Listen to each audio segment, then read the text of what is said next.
ಈಗ ಕಡಲೆ ಇರಲಿ, ಹಲಸಂಡೆ ಬೀಜ, ಕಪ್ಪು ಕಡಲೆ ಅಥವಾ ಬಿಳಿ ಕಡಲೆ, ಎಲ್ಲವೂ ಸ್ವಾದಿಷ್ಟವಾಗುತ್ತೆ. ಊರಿಗೆ ಹೊರಟ ಜನ, ಮೆಜೆಸ್ಟಿಕ್ನಲ್ಲಿ ಜನಜಂಗುಳಿ, ಖಾಸಗಿ ಬಸ್ಗಳಿಗೆ ಭಾರಿ ಡಿಮ್ಯಾಂಡ್. ಹಾಸನ ವಿಶೇಷ ಬಸ್ ವ್ಯವಸ್ಥೆ ರದ್ದತಿಗೆ ಡಿಸಿಗೆ ಪತ್ರ ಬರೆದಿದ್ಯಾಕೆ? ಈ ಎಲ್ಲಾ ಸುದ್ದಿಯನ್ನ ನೋಡೋಣ ಸಮಗ್ರ ನ್ಯೂಸ್ ಟಾಪ್ 9 ನಲ್ಲಿ. ದೀಪಾವಳಿ ಹಬ್ಬಕ್ಕೆ ಸಾಲು ಸಾಲು ರಜೆ ಹಿನ್ನೆಲೆ ಮೆಜೆಸ್ಟಿಕ್ ಕೆಎಸ್ಆರ್ಟಿಸಿ ಬಸ್ ನಿಲ್ದಾಣದಲ್ಲಿ ಜನಜಂಗುಳಿಯೇ ನೆರೆದಿತ್ತು. ಹೊರ ಊರುಗಳಿಗೆ ಹೋಗಲು ಪ್ರಯಾಣಿಕರ ಪರದಾಟವನ್ನ ನಡೆಸಿದ್ದಾರೆ. ಮೊನ್ನೆಯಿಂದಲೂ ಸರಿಯಾಗಿ ಬಸ್ ಸಿಗದೆ ಜನ ಪರದಾಡ್ತಿದ್ದಾರೆ. ಕೆಎಸ್ಆರ್ಟಿಸಿ 2,500 ಹೆಚ್ಚುವರಿ ಬಸ್ ಬಿಟ್ರೂ ಸಾಕಾಗ್ತಿಲ್ಲ. ಕೆಎಸ್ಆರ್ಟಿಸಿ ಜೊತೆಗೆ 900 ಬಿಎಂಟಿಸಿ ಬಸ್ಗಳು ಕೂಡ ಹೊರ ಜಿಲ್ಲೆಗಳಿಗೆ ಸಂಚಾರ ಮಾಡುತ್ತಿವೆ. ಬೆಂಗಳೂರಿನಿಂದ ವಿವಿಧ ಊರುಗಳಿಗೆ ತೆರಳಲು ಖಾಸಗಿ ಬಸ್ಗಳಿಗೆ ಭಾರಿ ಡಿಮ್ಯಾಂಡ್ ಸೃಷ್ಟಿಯಾಗಿದೆ. ಇದನ್ನೇ ಬಂಡವಾಳ ಮಾಡಿಕೊಂಡಿರೋ ಖಾಸಗಿ ಬಸ್ನವರು ಲೂಟಿಗೆ ಇಳಿದಿದ್ದಾರೆ. ಸಾಮಾನ್ಯ ದರಕ್ಕಿಂತ 1-2 ಪಟ್ಟು ಹೆಚ್ಚಿನ ಟಿಕೆಟ್ ಹಣ ವಸೂಲಿ ಮಾಡಲಾಗ್ತಿದೆ. ಊರುಗಳಿಗೆ ಹೋಗುವ ಧಾವಂತದಿಂದ ವಿಧಿಯಿಲ್ಲದೆ ದುಬಾರಿ ಹಣ ತೆತ್ತು ಜನ ಪ್ರಯಾಣಿಸುತ್ತಿದ್ದಾರೆ. ಹಾಸನಾಂಬೆ ದರ್ಶನಕ್ಕೆ ಭಕ್ತಾದಿಗಳ ಸಂಖ್ಯೆ ಹೆಚ್ಚಾದ ಹಿನ್ನೆಲೆ ವಿಶೇಷ ಬಸ್ ವ್ಯವಸ್ಥೆ ರದ್ದು ಮಾಡಲು ಜಿಲ್ಲಾಧಿಕಾರಿಗಳಿಗೆ ಎಸ್ಪಿ ಮೊಹಮ್ಮದ್ ಸುಜೀತಾ ಪತ್ರ ಬರೆದಿದ್ದಾರೆ. ಹಾಸನಾಂಬೆ ದರ್ಶನಕ್ಕೆ 2 ದಿನಗಳಿಂದ ಅಪಾರ ಭಕ್ತರು ಬರ್ತಿದ್ದಾರೆ. ಆದ್ರೆ ಸ್ಥಳಾವಕಾಶ ಕಡಿಮೆ ಇದೆ. ಹೀಗಾಗಿ ಕಾಲ್ತುಳಿತದ ಆತಂಕ ಎದುರಾಗಿದೆ. ಹೀಗಾಗಿ ವಿಶೇಷ ಬಸ್ಗಳಲ್ಲಿ ಬರುವ ಭಕ್ತರ ನಿಯಂತ್ರಿಸಿ ಅಂತ ಮನವಿ ಮಾಡಿದ್ದಾರೆ. ಬಾಕಿ ಹಣ ಬಿಡುಗಡೆ ಒತ್ತಾಯಿಸಿದ್ದ ರಾಜ್ಯ ಗುತ್ತಿಗೆದಾರರ ಸಂಘದ ಜೊತೆ ನಿನ್ನೆ ಡಿಸಿಎಂ ಡಿಕೆ ಸಭೆ ಮಾಡಿದ್ರು. ಶಿವಾನಂದ ಸರ್ಕಲ್ನ ಸರ್ಕಾರಿ ನಿವಾಸದಲ್ಲಿ ಡಿಕೆ ಸಭೆ ನಡೆಸಿದ್ರು. ಬಳಿಕ ಮಾತನಾಡಿದ ಗುತ್ತಿಗೆದಾರರ ಸಂಘದ ಅಧ್ಯಕ್ಷ ಆರ್ ಮಂಜುನಾಥ್, ಡಿಸೆಂಬರ್ನಲ್ಲಿ ಹೋರಾಟ ಮಾಡೋದಾಗಿ ಹೇಳಿದ್ದಾರೆ. ಆದ್ರೆ ಅವರು ಡಿಸೆಂಬರ್ ಒಳಗೆ ಬಿಲ್ ಪಾವತಿ ಮಾಡ್ತೇವೆ ಎಂದಿದ್ದಾರೆ ಅಂತ ಹೇಳಿದ್ರು. ಅವರು ಸಹ ಡಿಸೆಂಬರ್ ತಿಂಗಳೊಳಗೆ ನಮ್ಮದು ಪೇಮೆಂಟ್ಗಳನ್ನ ಸಾಲ್ವ್ ಮಾಡ್ತೀವಿ. ಯಾವುದೇ ಥರದ ಗೊಂದಲ ಬೇಡ. ಅವ್ರು ಡಿಸೆಂಬರ್ ಒಳಗೆ ನಮಗೆ ಪೇಮೆಂಟ್ ಮಾಡಲಿಲ್ಲ, ಅರೇಂಜ್ಮೆಂಟ್ ಮಾಡಲಿಲ್ಲ ಅಂದರೆ ನಾವು ರಾಜ್ಯಪಾಲರಿಗೆ ಹೋಗೋದು, ಹೈಕಮಾಂಡ್ಗೆ ಹೋಗೋದು ಸ್ಪಷ್ಟತೆ ಇದೆ.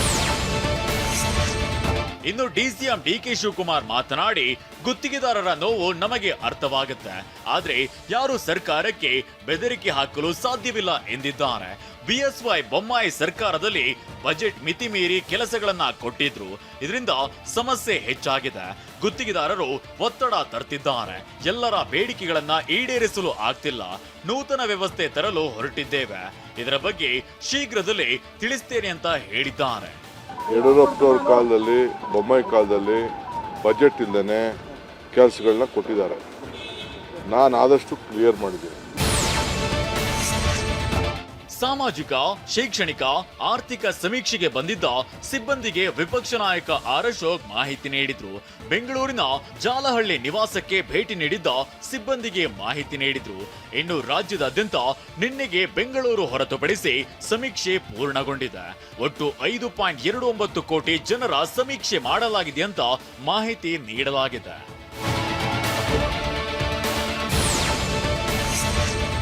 ದೀಪಾವಳಿ ಬಲಿಪಾಡ್ಯಮಿ ಹಬ್ಬದ ಹಿನ್ನೆಲೆ ಬೆಂಗಳೂರು ನಗರ ಜಿಲ್ಲೆಯಲ್ಲಿ ಸಮೀಕ್ಷೆಯಲ್ಲಿ ತೊಡಗಿರುವ ಸರ್ಕಾರಿ ನೌಕರರಿಗೆ ವಿನಾಯಿತಿ ನೀಡುವಂತೆ ಮನವಿ ಮಾಡಲಾಗಿದೆ. ಸರ್ಕಾರಿ ನೌಕರರ ಸಂಘದ ರಾಜ್ಯಾಧ್ಯಕ್ಷ ಷಡಕ್ಷರಿ ಪತ್ರದ ಮೂಲಕ ಮನವಿ ಮಾಡಿದ್ದಾರೆ. ಇಂದಿನಿಂದ 23ರವರೆಗೆ ಸಮೀಕ್ಷೆಯಿಂದ ವಿನಾಯಿತಿ ನೀಡುವಂತೆ ಹಿಂದುಳಿದ ವರ್ಗಗಳ ಕಲ್ಯಾಣ ಇಲಾಖೆ ಮತ್ತು ಜಿಬಿಎಗೆ ಮನವಿ ಸಲ್ಲಿಸಲಾಗಿದೆ.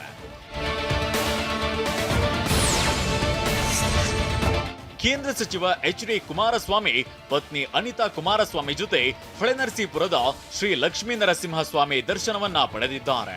ಅನಾರೋಗ್ಯದ ಬಳಿಕ ಹುಟ್ಟೂರಿಗೆ ಆಗಮಿಸಿ ಪೂಜೆ ಸಲ್ಲಿಸಿದ್ದಾರೆ. ಬಳಿಕ ಮಾತನಾಡಿ, ಹಾಸನ ಜಿಲ್ಲಾ ಕೇಂದ್ರದಲ್ಲಿ ದೇವೇಗೌಡರು, ರೇವಣ್ಣ ನೇತೃತ್ವದಲ್ಲಿ ಕೈಗಾರಿಕಾ ಕ್ಷೇತ್ರದಲ್ಲಿ ದೊಡ್ಡ ಮಟ್ಟದ ಅಭಿವೃದ್ಧಿ ಕಾಣುತ್ತಿದೆ ಅಂತ ಹೇಳಿದ್ದಾರೆ.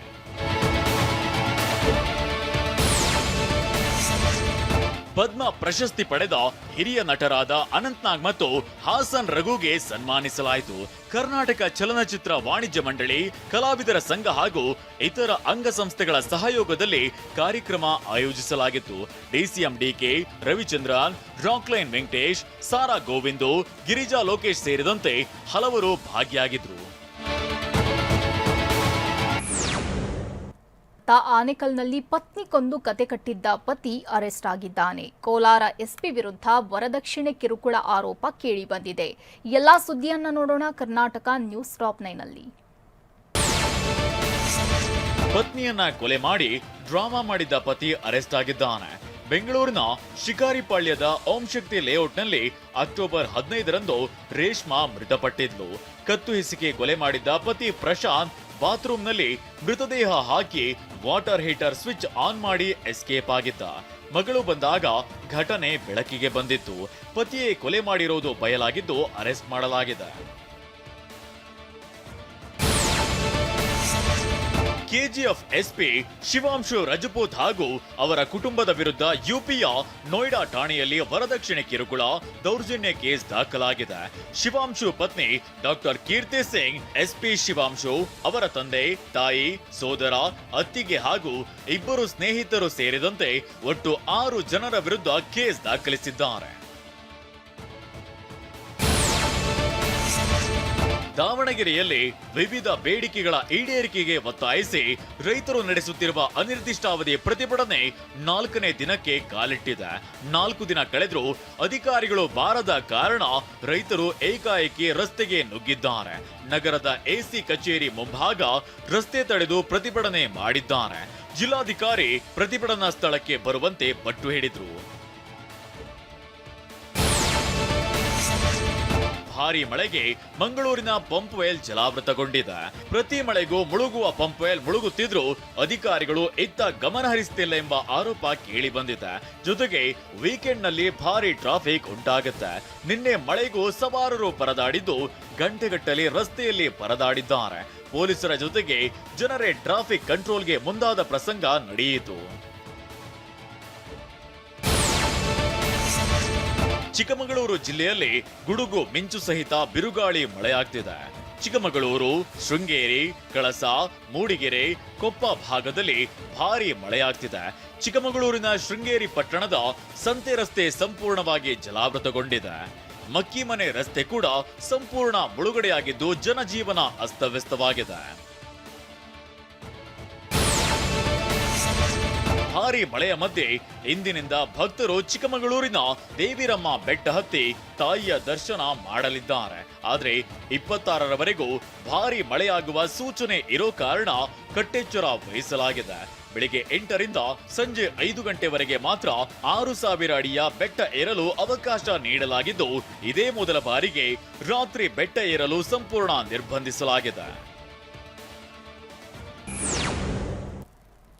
ವಾಹ್, ಯಾಕೆ ಈಗ ಬಂತ ಸ್ವಾದ? ಖಂಡಿತ ಈಗ ಬಂತು ಅಸಲಿ ಸ್ವಾದ. MDH chunky chaat masala life ಅಲ್ಲಿ ಅಸಲಿ ಸ್ವಾದ ತರುತ್ತೆ. ಅಸಲಿ ಮಸಾಲ, ಎಸ್ ಎಸ್ MDH